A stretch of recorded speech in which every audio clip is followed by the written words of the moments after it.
नमस्कार. आत्ता आपण आहोत कोथरूड विधानसभा मतदारसंघाच्या बाणेर भागामध्ये आणि आज या भागामधून या भागाचे भारतीय जनता पार्टीचे उमेदवार चंद्रकांत पाटील यांची रॅली निघणार आहे. प्रचाराचा शुभारंभ या बाणेर भागातून केला जातोय आणि या पार्श्वभूमीवर बाणेरमध्ये आता स्वप्नाली सायकर नगरसेविका यांच्या माध्यमातून चंद्रकांत पाटील यांच्या स्वागतासाठी भव्य असा हार आणि ढोल ताशाच्या निनादात बँड पथकाच्या निनादामध्ये चंद्रकांत पाटील यांच्या रॅलीचं स्वागत केलं जाणार आहे. ताई, काय सांगाल, काय संकल्पना आहे दादांच्या स्वागताला तुम्ही हार बनवता? नक्कीच आमच्या आवडीचे उमेदवार या भागातून आम्हाला मिळालेले आहेत, त्यामुळे त्यांच्या स्वागताची या ठिकाणी आपण पाहत असाल की खूप मोठा हार आणि स्वागतासाठी महिला असणार आहेत की त्यांची रॅली आल्यानंतर आम्ही सर्वजण स्वागत करणार आहे. आणि बाणेर बालेवाडीतून त्यांच्या रॅलीची म्हणजे कोथरूड मतदारसंघातून ही पहिलीच रॅली होणार आहे, त्यामुळे ती एकदम भव्य अशी होणार आहे बाणेर बालेवाडीमधनं. चंद्रकांत दादांनी या भागात केलेल्या काही कामांचा तुम्ही थोडक्यात सांगू शकता की कोणती कोणती कामं त्यांनी प्रामुख्याने या भागामध्ये केली? पोलीस चौकी असेल की तिचा आपल्याला माहिती ह्या भागात लोकसंख्या इतकी झपाट्याने वाढत आहे आणि या ठिकाणी काहीही झालं तरी आपल्याला चतुर्शिंगीला जावं लागत होतं, पण आता आपली पूर्ण ऑथॉरिटीज या बालेवाडी हाय स्ट्रीटवर जी पोलीस चौकी झाली आहे तिथे मिळाली आहे, त्यामुळे तुमची डायरेक्ट त्या ठिकाणी जाऊन तुम्ही पोलीस चौकीवर कंप्लेंट करू शकता. त्यामुळे हे खूप मोठं काम त्यांच्यामार्फत झालं आहे. त्याचप्रमाणे त्यांनी शैक्षणिक क्षेत्रातही खूप छान काम केलेलं आहे की मुलींसाठी मोफत शिक्षण त्यांनी पदवीधरचं केलेलं आहे. त्यामुळे त्यांची अशी खूप कामं या भागात निवडून आल्यापासून पण त्यांनी वस्ती विभाग असेल किंवा तुमचा सोसायटीतला हायफाय कुठल्याही प्रकारची जी लोकं आहेत तर त्यांच्या हिशोबाने ज्या लोकांना जिथं जे हवं आहे ते त्यांच्यामार्फत दिलेलं आहे. CCTV कॅमेरे असतील, त्यानंतर वस्ती विभागातील महिलांसाठी काम असेल. दादा निवडून आल्यानंतर कोरोनाचे जे 2 वर्ष होते तर अशा वेळी आपण पाहिलं असेल की कोथरूडच्या सुतारवाडी वगैरे भागात की जिथे पूर्ण वस्ती विभाग आहे तिथे क्वारंटाईन होण्यासाठी स्वतंत्र रूम नसायची, तर दादांनी हिंजवडीमध्ये पूर्ण एक हॉटेल बुक केलं होतं की तिथल्या महिला ज्यांना राहण्याची सोय नाही अशा महिलांना त्यांनी तिथे क्वारंटाईनसाठी पूर्ण ते हॉटेल स्वतःच्या पैशाने विकत घेऊन तिथे सोय केली होती. त्यानंतर गोळ्या औषधं असतील, जे नागरिक वृद्ध होते की जे त्या टायमिंगमध्ये बाहेर पडू शकत नव्हते तर अशांचे कॉन्टॅक्ट नंबर घेऊन त्यांना घरपोच औषधं पुरवली जात होती. वाचनालय, फिरती वाचनालय चालू केले आहेत, फिरता दवाखाना चालू केला आहे. जे अशी खूप कामं आहेत की दादा निवडून आल्यानंतर त्यांनी केली आहेत. या कोरोनाच्या काळामध्ये सन्मान कसा जपला जावा तर यासाठी बचत गटातील जे महिला होत्या तर त्यांनी वस्ती विभागातल्या मुलींना ड्रेस मटेरियल वाटप केलं आणि ते ड्रेस मटेरियल शिवून द्यायचं कामही बचत गटाला दिलं.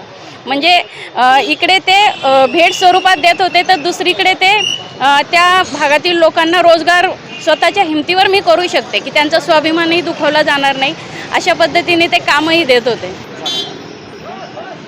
आत्ता ही विकासाची कामं झाली, आणखीन काय कामं त्यांच्याकडून अपेक्षित आहेत की जी या भागात व्हायला पाहिजे असं तुम्हाला वाटतं? नागरिकांकडनं तशी अपेक्षा आहेतच की या भागात एखादं आपण जसं पंडित भीमसेन नाट्यगृह पाहतं तसं बाणेर बालेवाडीत एखादं असावं किंवा एखादं सभागृह असावं अशी अपेक्षा आहे लोकांकडनं. आणि दादाही ते म्हणजे दादा बोलतीलच त्यांच्या भाषणामध्ये आणि ते नक्की ते करून देतील. आता ताई, एक मुद्दा असा, प्रतिस्पर्धी जे उमेदवार आहेत चंद्रकांत पाटील यांच्यासमोर, चंद्रकांत मोकाटे आणि ॲडव्होकेट किशोर शिंदे, तर आता सध्या कोथरूडमध्ये जो ट्रेंड चालवला जातोय बाहेरचा उमेदवार आणि स्थानिक उमेदवार, तर त्याच्याकडे कसं बघता तुम्ही? किती महत्त्व आहे त्यामध्ये? मुळात तुम्ही असं बाहेरचा उमेदवार म्हणूच शकत नाही. एकतर चंद्रकांत दादांनी त्यांचं जे काम केलं ते अखिल भारतीय विद्यार्थी परिषद संघटनेपासून काम केलं. त्यानंतर संघटनेसाठी पूर्ण महाराष्ट्रात, गुजरातमध्ये त्यांनी खूप काम केलेलं आहे. मग त्यावेळेस त्यांनी हा विचार केला नाही की मी फक्त पुण्यातच करणार किंवा मी फक्त कोल्हापूरमध्येच करणार, असं नाही केलं ना. पक्ष संघटनेचं काम तर त्यांनी पूर्ण महाराष्ट्रात, पूर्ण भारतामध्ये केलं आहे, त्यामुळे तुम्ही बाहेरचं म्हणू शकत नाही. त्यानंतर 2007मध्ये ते पदवीधर पुण्यातील पदवीधर म्हणून निवडून गेलेले आहेत. त्यामुळं बाहेरची व्यक्ती असं म्हणू शकत नाही. आणि भारतीय जनता पार्टीचं म्हणजे मूळची व्यक्ती म्हणतो आपण की पूर्ण कार्यकर्ता म्हणून वरती आलेली व्यक्ती आहे ती, त्यामुळं बाहेरचं म्हणू नाही शकत तुम्ही. तर प्रत्येकाची विचारसरणी किंवा काहींना थोडंसं की ते पदवीधर म्हणून पुण्यातून गेले, ही गोष्ट पण कित्येक जणांना माहितीही नसते. आणि आपण जे म्हणतो की नॅरेटिव्ह पसरवण्याचं जे काम चालू आहे ते विरोधकाकडनं होते. त्याला काही लोक बरी पडत आहेत की बाबा आपण खरंच दादा केव्हा आले, 2014ला आले, 17ला आले का 7ला आले, हे तुम्ही पण थोडीशी चौकशी केली पाहिजे ना. तुम्ही जेव्हा एक व्यक्ती म्हणते म्हणून आणखी 4 म्हणतायत आणि मग ते खोटं पसरवलं जात आहे. तर असं न होता एकदा माहिती घ्या, काय कामं केली आहेत ते पाहून घ्या, त्यांची हिस्ट्री पाहून घ्या, त्यानंतर बोला ना. दादांबद्दलचा एखादा अनुभव तुम्ही सांगाल का? एखादं काम तुम्ही त्यांच्याकडे घेऊन गेलात आणि त्यांनी वेगळ्या पद्धतीने रिस्पॉन्स दिला, किंवा एखादी केस जी त्यांनी हाताळलेली असेल जी तुमच्या माध्यमातून गेली, काहीतरी वेगळा प्रकार काय?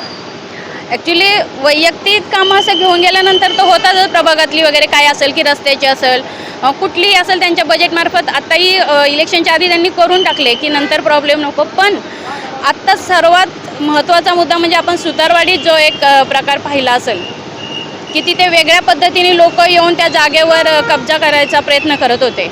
तर तो मुद्दा दादांनी इतका व्यवस्थित हाताळलेला आहे की त्याची कुठे वाच्यता न करता व्यवस्थितपणे तो हाताळलेला आहे. तुमच्याही लक्षात आलं असेल मी काय म्हणते ते. ठीक आहे, आता या पार्श्वभूमीवर आता आम्ही नागरिकांना कशा पद्धतीने आवाहन कराल मतदानाच्या पार्श्वभूमीवर?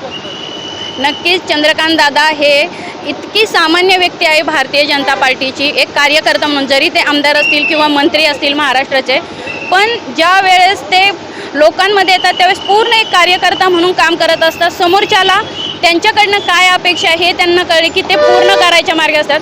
विशेष म्हणजे ते काम पूर्ण केल्यानंतर ते मीच केलं असंही म्हणत नाही. आमच्यासारखे कार्यकर्ते म्हणतो की दादांनी हे काम केले, पण दादा त्यांचं म्हणणं असं आहे की एका हाताने करायचं ते दुसऱ्या हातालाही कळलं नाही पाहिजे.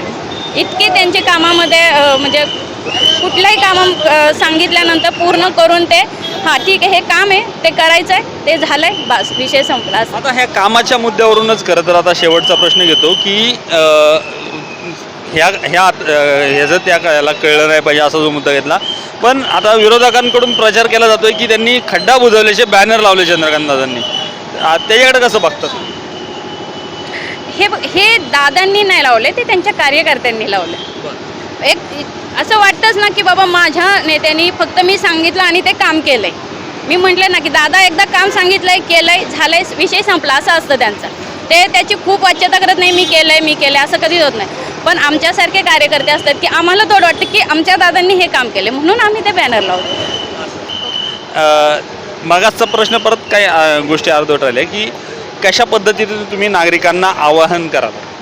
नक्कीच चंद्रकांत दादा पाटील हे आपल्या भागाला आमदार म्हणून जेव्हापासून लाभले आहेत तेव्हापासून प्रत्येक कोथरूड मतदारसंघाचा विकास करण्याचंच काम त्यांच्याकडनं झालेलं आहे. अगदी कोरोना काळ असो किंवा आपण जो आता नॉर्मलचा काळ पाहतो, या कुठल्याही भागात त्यांचं काम कुठेही थांबलं नाही. आणि असा उमेदवार आपल्याला मिळाला आहे हे आपलं भाग्य आहे. म्हणून चंद्रकांत दादा यांनाच 20 तारखेला आपण जे वोटिंग करणार आहोत तर चंद्रकांत दादांनाच मतदान करा आणि आपल्याबरोबर आपल्या सोसायटीतील वस्तीतील विभागातील सर्व लोकांना बरोबर घेऊन मतदान करा. हा आपला हक्क आहे आणि तो बजावाच आणि मतदान चंद्रकांत दादा पाटील यांनाच करावा अशी मी या ठिकाणी विनंती करते. एकूणच आता खूप मोठ्या उत्साहामध्ये चंद्रकांत पाटील यांच्या स्वागताची तयारी झालेली आहे आणि त्यांनी केलेल्या विकास कामांच्या जोरावर त्यांनी नगरसेवक असतील, भारतीय जनता पार्टीचे कार्यकर्ते असतील, यांना आत्तापर्यंत जी ट्रीटमेंट दिली, ज्या पद्धतीने त्यांच्याशी वागणूक झालेली आहे, त्यामुळे आता भारतीय जनता पार्टीचे कार्यकर्ते प्रचंड उत्साही दिसत आहेत चंद्रकांत पाटील यांच्या स्वागताला. तसेच मतदार आता त्यांचा कशा पद्धतीने स्वागत करतात हे पाहणं देखील औत्सुक्याचं ठरणार आहे.